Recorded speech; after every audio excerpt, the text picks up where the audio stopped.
The year I turned 42, I thought I knew everything about cowardice. I had lived with mine for 12 long years, carried it like a stone in my chest, felt its weight with every breath I took. But that autumn of 1883, when a bloodied Apache woman was thrown into the dust before my ranch, I learned something new. I learned that a man can run from his past for only so long before it comes riding back to collect what he is owed. My name is Jacob Cord, and this is the story of how I stopped running. The dust had barely settled when I heard the horse. I looked up from the fence post I was repairing, my hands still wrapped around the hammer, and saw Silas Brennan yanking a woman from his saddle. She fell hard onto the dry ground, her body hitting the earth with a sound that made my stomach turn. But she did not cry out. She did not beg. Instead, she pushed herself up on one elbow, blood and dirt streaked across her bronze skin, and looked at me with eyes that burned with a fury that refused to break. Silas did not bother with explanations. He was 40 years old, with the kind of face that had seen too much and felt too little. His voice was flat, empty of anything resembling human warmth. "Keep the animal," he said, as if he were talking about a sick mule he had found on the road. "Do not touch her. I will be back in 3 days." Then he turned his horse and rode away without looking back, disappearing into the late afternoon shadows that stretched across the San Pedro Valley like the fingers of some long-dead giant. I stood there, the post hammer heavy in my hand, watching the woman struggle to catch her breath. She was maybe 27 years old, Apache, with long black hair tangled with thorns and dust. Her clothing was torn, her left arm bleeding from a deep gash that ran from elbow to wrist. But it was her eyes that held me. They were not the eyes of a victim. They were the eyes of a warrior who had simply run out of road. Behind me I heard the cabin door slam open. Tommy came running out, his 12-year-old legs pumping hard, his face pale with fear. "Uncle Jacob," he shouted, his voice cracking. "Who is that? What does he want?" I did not answer right away. I could not. Because the moment I looked at that woman lying in my yard, something inside me cracked open, something I had sealed shut 12 years ago at a place called Fort Apache. The memory came flooding back, sharp and vivid as broken glass. It was 1871. I was 30 years old, young enough to still believe that following orders was the same thing as doing right. I was a soldier then, assigned to escort a wagon train carrying supplies to the Indian agent at Fort Apache. We were traveling through Apache country, and everyone was nervous. The officer in charge, Captain Hargrove, was a man who saw Indians as problems to be solved, not people to be understood. We came upon a village just after dawn. It was small, maybe 20 lodges, tucked into a canyon where a thin stream cut through red rock. The people there were peaceful. I could see that even from a distance. There were old men sitting in the morning sun, women working over cooking fires, children playing with sticks and stones.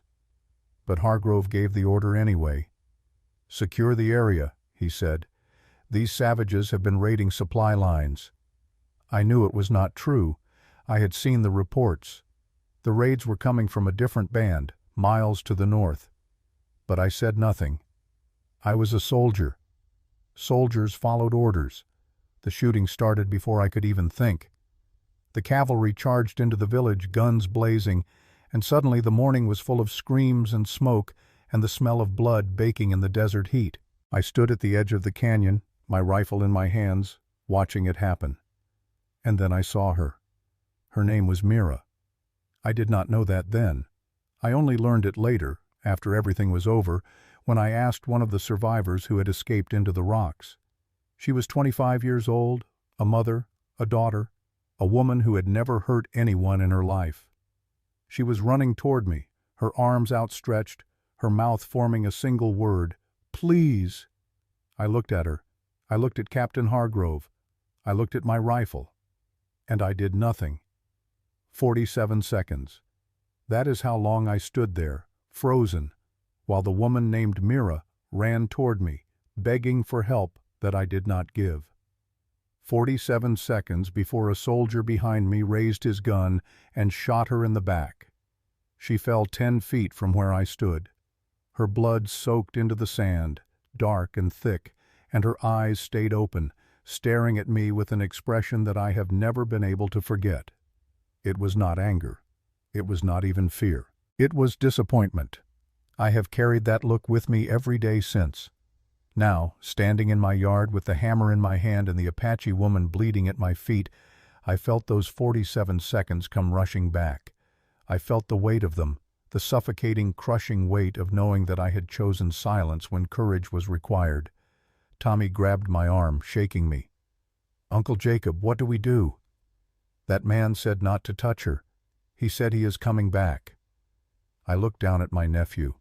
Tommy was 12 years old, small for his age, with brown hair that never stayed combed and eyes that were too serious for a boy his age. He had come to live with me 3 years ago after his father, my older brother Daniel, died. Daniel had been a drunk, a man who chose the bottle over everything else, including his son. He fell off his horse one night while riding home from the saloon in town, broke his neck, and left Tommy alone in the world. I had taken the boy in because there was no one else, but I had never been good at showing affection. I did not know how to be a father.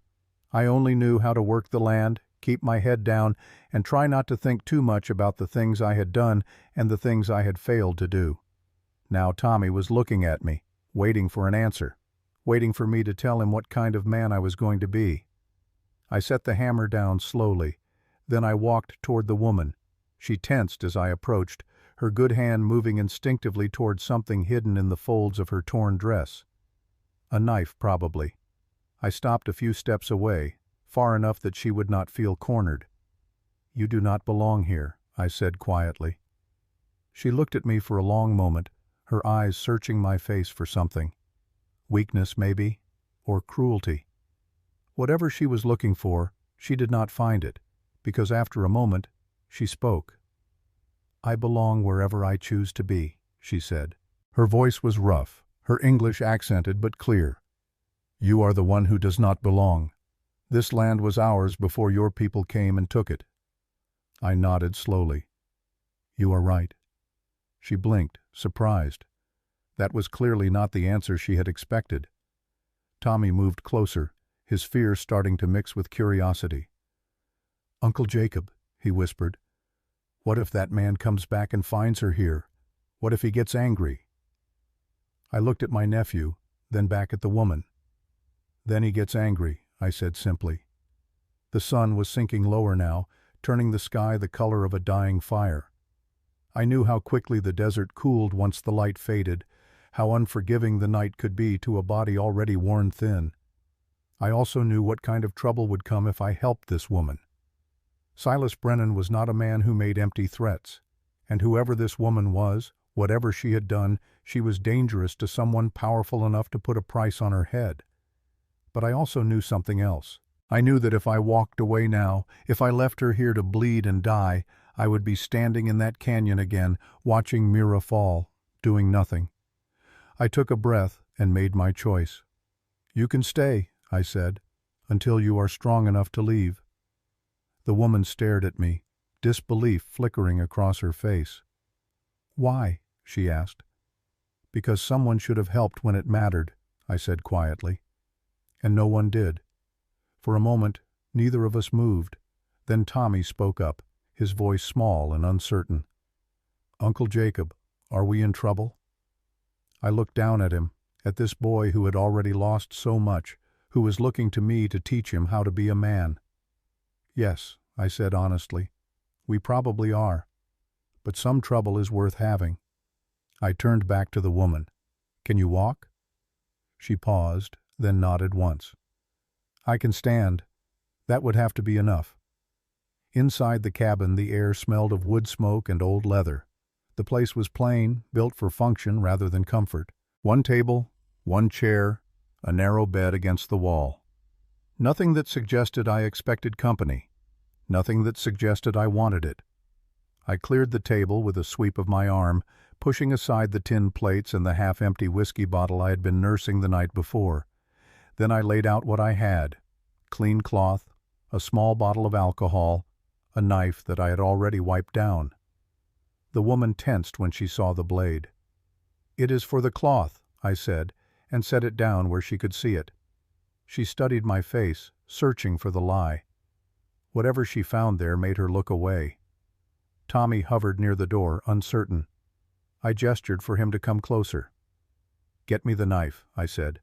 "Wash it with soap first." Tommy hesitated, then obeyed. His hands were shaking as he handed it to me. I turned my attention to the wound on the woman's arm. It was worse than I had first thought. Deep scrapes, heavy bruising, dried blood crusted into the skin. Whoever had dragged her here had not done so gently. I worked carefully, my hands steady despite the hammering of my heart. I cleaned the wound with whiskey, not just alcohol. Whiskey had tannins that helped with infection, something I had learned during the war. The woman flinched but did not make a sound. I wrapped the cloth firm enough to hold, loose enough not to cut off circulation. Tommy watched every move I made, his young mind absorbing the lesson even if he did not yet understand its importance. When I finished, I stepped back, giving the woman space. "You fought hard," I said. Her mouth curved into something that was not quite a smile. "I am still fighting." I nodded. That much was clear. "Sleep if you can," I said. "I will be outside." "You are not afraid I will run?" she asked. "If you could," I said, "you already would have." She did not reply to that. But as I turned to leave, she spoke again, her voice low and controlled. "You are not like him." I paused, my hand on the doorframe. "That is a low bar. That is not what I meant." I waited, but she said nothing more. I stepped outside, closing the door softly behind me. The night air was cool now, the sky deepening to a rich dark blue scattered with the first hard points of stars. I fed the animals, checked the fence, kept my hands busy while my thoughts circled endlessly back to the cabin and the woman inside it. Tommy came out a few minutes later and sat down beside me on the porch step. "Uncle Jacob," he said quietly, "why did you help her?"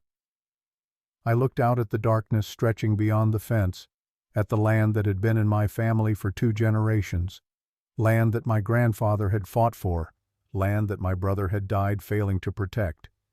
Because a long time ago, I said, I stayed quiet when I should not have, and it cost someone their life.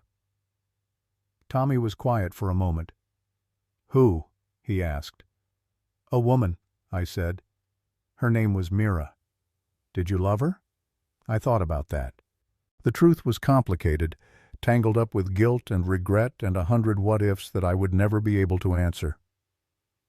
"I do not know," I said finally. "But I should have saved her." And I did not. Tommy leaned against my shoulder, something he had not done in a long time. "Are you trying to save her now?" he asked, meaning the woman inside. "No," I said. "I am trying to save myself." We sat there in silence, listening to the night sounds of the desert. Somewhere far off, a coyote howled. Closer, the cattle shifted and lowed softly in their sleep. Inside the cabin, I could hear the woman moving. Her breathing was rough at first, then steadier. At one point, she murmured something in her own language, a sound like a warning or a promise. I did not understand the words, but I understood the tone. It was not fear. It was resolve. Tommy eventually went inside to sleep, but I stayed on the porch, hat pulled low, eyes on the dark stretch of land beyond the fence. This was how trouble began, I thought. Not with gunfire or shouting, but with a single choice made quietly, without witnesses. A choice to do the right thing, even when the cost was unknown. I had not chosen this woman. I had not invited this moment. But I had chosen not to walk away. And for a man like me, a man who had spent 12 years running from a single moment of cowardice, that choice meant everything. The stars wheeled overhead, cold and distant and uncaring. Somewhere out there, Silas Brennan was riding toward whatever hell he had promised this woman. Somewhere out there, men were making plans, counting money, sharpening knives. And here I was, a 42-year-old rancher with a guilty conscience and a nephew who needed a better example than I had ever been, sitting on a porch in the middle of nowhere, trying to figure out if one act of courage could ever make up for a lifetime of silence. I did not know the answer. But as the night deepened and the woman's breathing finally steadied into sleep, I realized something that surprised me. I was not afraid. For the first time in 12 years, I was not afraid. Morning would come soon enough, and with it, whatever consequences my choice had earned. But tonight, for just a few hours, I could sit here and know that I had done something right, something that mattered. I had stood up, and that, I thought, was a start. Morning came without ceremony, the way it always did in the San Pedro Valley. The sun rose pale and steady over the eastern hills, lifting the night's cold from the ground inch by inch, turning the world from blue to gray to gold. I was already awake, moving through the routines that had shaped my days for years. Checking the water troughs, counting the cattle, tightening a loose rail where the fence sagged under its own weight. I worked the way I always did, methodical and unhurried, as if time were something to be measured in tasks completed rather than hours passed. But my mind was not on the work. My mind was on the cabin behind me, and the woman sleeping inside it, and the choice I had made in the fading light of yesterday evening. When I glanced toward the cabin, half expecting her to be gone, I saw her standing in the doorway instead. She was leaning lightly against the frame, her injured arm bound and held close to her side. Her face was drawn with pain, but her posture was upright, defiant. She watched me without speaking, her gaze steady and unblinking, measuring me the way a hawk measures the distance to its prey. "You should sit," I said, not looking at her directly. "Morning comes hard after a night like that." "I have had harder," she replied. Her voice was low and controlled, carrying no request for sympathy, no invitation for pity. It was a statement of fact, nothing more. I nodded once and returned to my work. I did not argue. I had learned long ago that advice, when given to people who did not ask for it, often sounded like judgment. We settled into an uneasy rhythm over the next few hours. I left food where she could reach it. Cornbread from yesterday, dried meat, water drawn fresh from the well. I did not hover. I did not ask questions. When I spoke, it was only to explain what needed explaining, which gate stuck, where the shade held longest in the afternoon, how far it was to the road that led back toward town. She listened. Sometimes she answered. More often, she did not. Tommy emerged from the cabin around mid-morning, rubbing sleep from his eyes, his hair sticking up in all directions. He stopped short when he saw the woman sitting on the porch step, and for a moment I saw the fear flicker across his face again. But then he squared his shoulders, the way I had taught him, and walked past her to where I was working. "Is she staying?" he asked quietly. "For now," I said. "And when that man comes back, we will deal with it then." Tommy looked at me, his young face serious beyond his years. "Uncle Jacob," he said, "I am scared." "I know," I said. "So am I." The honesty seemed to steady him. He nodded once, then picked up a hammer and started helping me with the fence without another word. That was something I liked about Tommy. He did not run from hard things. He faced them, even when his hands shook. By mid-afternoon, the woman had moved from the porch to the yard, walking slowly, testing her strength. She did not ask permission. She simply began mending a tear in a feed sack, her good hand working the needle with practiced precision. Then she swept the cabin floor, carrying water in smaller buckets, making herself useful in small, quiet ways. I watched from a distance, uneasy. Help, when it came uninvited, had a way of binding people together. I was not sure I wanted that kind of bond. "You do not have to," I said once when she was folding cloth she had washed earlier. "I know," she replied. "That is why I do." The answer stayed with me long after she walked away. That afternoon, as we sat in the shade, she spoke again. Her tone was different this time, less guarded, more measured. "You do not look at me the way others do." I frowned slightly, not sure what she meant. "How is that?" I asked. "As if I owe you something." The truth of it surprised me. I looked down at my hands, rough and scarred from years of work, resting uselessly in my lap. "I do not want anything from you," I said. She studied my face, searching for the lie. Whatever she found there made her nod slowly. "Then you are rarer than you think," she said. We sat in silence for a while after that, watching the shadows lengthen across the yard. Finally, she spoke again. "My name is Naya," she said. "It means hope that renews." I looked at her then, really looked at her. She was 27 years old, Apache, a survivor of things I could only imagine. And she was trusting me with her name, which in her world, I suspected, was no small thing. "Jacob Cord," I said. She nodded, as if she had already known. That night, as Tommy slept and the fire burned low, Naya told me her story. Not all of it. Just enough. 3 months ago, she said, her voice quiet in the darkness, I was traveling with 2 other women from my village. We were going to meet with traders to exchange furs for supplies we needed. Flour, salt, ammunition. She paused, her eyes fixed on the flames. 3 men attacked us on the road, she continued. White men. They had done this before. I could see it in the way they moved, the way they talked. They were hunters, but they were not hunting animals. I felt my jaw tighten, but I said nothing. I just listened. "I killed one of them," Naya said simply, "with my knife." The other 2 women ran. I told them to run, and they did. But the man I killed, he had a brother. His name was Coleman, Ezekiel Coleman. The name meant nothing to me then, but the way she said it, with a mixture of hatred and fear, told me everything I needed to know. "Coleman wants me dead," she said.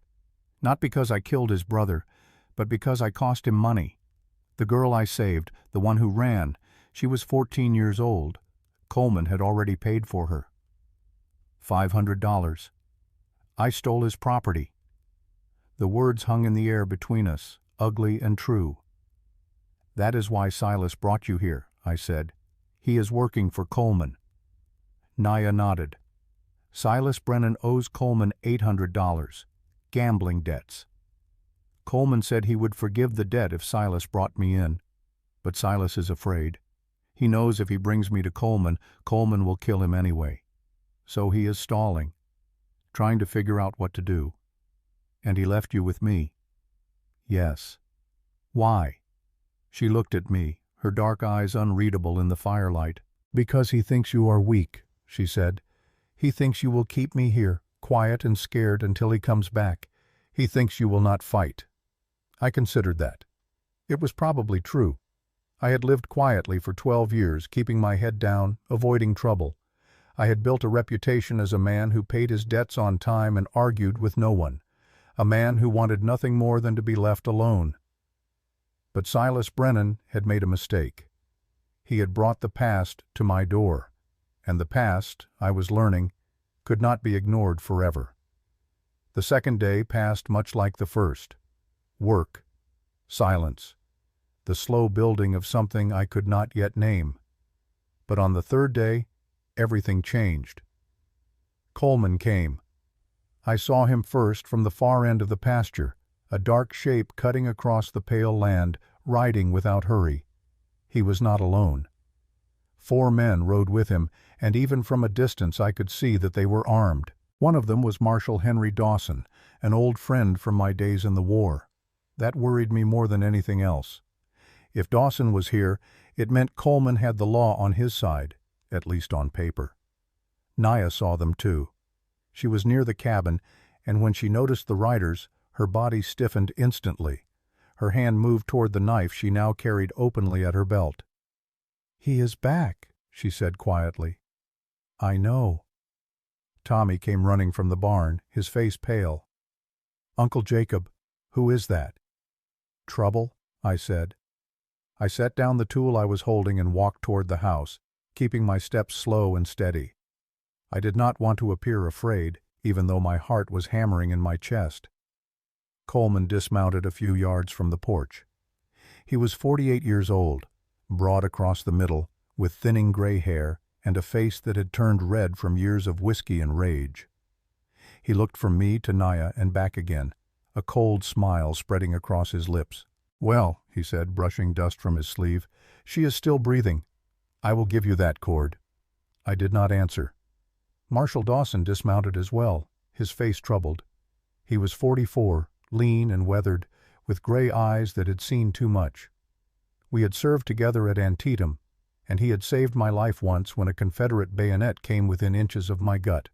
I owed him. But I also knew that Dawson was a man who followed the law, even when the law was wrong. "Jacob," Dawson said quietly, "we need to talk." Before I could answer, Coleman pulled a folded paper from his coat pocket. "I have a court summons here, Cord," he said. "You owe me $600, money you borrowed in 1879 to buy cattle. You never paid it back. I am here to collect." I felt the ground shift beneath me. "I paid that debt in 1880, I said, keeping my voice level. "You signed a receipt." Coleman smiled wider. "Receipt?" he said. "I do not recall any receipt. Do you have proof?" I did not. I had burned all my old receipts when I moved them to a new lockbox in 1881, thinking I was being organized, thinking I was cleaning up loose ends. It had never occurred to me that someone would come back years later with a false claim. "This is a lie," I said. Coleman shrugged. "Prove it," he said, "in court. Until then, I have 3 witnesses who will testify that you never paid, and when the judge rules in my favor, this land becomes mine." He gestured around the ranch, his eyes greedy and cold. 320 acres, he said. "Not a bad price for $600, would you say?" Dawson stepped forward, his hand raised. "Coleman, this is not the time." But Coleman ignored him. His gaze shifted to Naya, who stood on the porch, her chin raised, her eyes burning with defiance. "And as a bonus," Coleman continued, "I get what is mine, the Apache who killed my brother." "She is under my protection," I said. Coleman laughed, a sharp, ugly sound. "Your protection?" he said. "Cord, you are not built for this kind of fight. You are a rancher, a quiet man. You pay your bills and keep your head down. That is who you are." He stepped closer, his smile fading. "You do not want this trouble," he said. "Give me the woman. Walk away. I will forget about the debt. You keep your land. Everyone goes home happy." For a moment I felt the old instinct rising in me, the instinct to stay quiet, to step aside, to let someone else pay the price for my safety. But then I looked at Naya. I looked at Tommy, standing beside me, his fists clenched, his young face full of fear and confusion. And I thought about Mira, lying dead in the sand, her blood soaking into the earth because I had been too afraid to act. "No," I said. Coleman blinked, surprised. "What?" "She stays," I said. "And this land is mine. If you want either one, you will have to take them." For a long moment Coleman just stared at me. Then his face darkened and his hand dropped to the gun at his hip. "That can be arranged," he said. But before he could draw, I stepped forward, placing myself squarely between him and Naya. It was not a fast movement. It was not dramatic. It was simply a man taking a stand, deciding that this was the line he would not cross. Dawson moved quickly, stepping between us. "Enough," he said sharply. "Coleman, put your hand away. Cord, step back." Neither of us moved. Dawson looked at me, his eyes pleading. "Jacob," he said quietly, "do not do this. You cannot win." "Maybe not," I said, "but I can lose the right way." Coleman spat into the dirt, his face twisted with rage. "You have 7 days," he said. 7 days before the court hearing, and if you do not show up with that $600, this land is mine, and after that, I will come for the Apache, with or without the law." He turned and mounted his horse, his men following suit. But before he rode away, he looked back at me one more time. "Enjoy the quiet while it lasts, Cord," he said, "because it is about to end." They rode off, disappearing into the heat shimmer that rose from the desert floor. For a long moment, none of us moved. Then Tommy spoke, his voice small and frightened. "Uncle Jacob, what do we do?" I did not have an answer. Not yet. Dawson stayed behind after the others left. He dismounted and walked over to where I stood, his expression troubled. "Jacob," he said, "what the hell are you doing?" "The right thing," I said. "The right thing will get you killed." "Maybe." Dawson shook his head, frustrated. "You do not understand," he said. "Coleman is not just some angry landowner. He is connected. He has money. He has judges in his pocket, and he is not going to let this go." "I know. Then why are you doing this?" I looked at Naya, who was watching us from the porch. Then I looked at Tommy. "Because if I do not," I said quietly, "I lose more than land. I lose the only thing I have left." "What is that?" "A chance to teach my nephew what it means to be a man." Dawson was silent for a moment. Then he sighed and reached into his saddlebag. He pulled out a folded paper and handed it to me.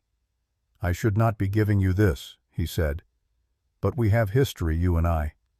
So I am going to pretend I did not see Coleman's paperwork too closely." I unfolded the paper. It was a copy of Coleman's claim, filed with the court. And at the bottom, in small print, was something that made my blood run cold. "This says Coleman has a deed from 1875, I said.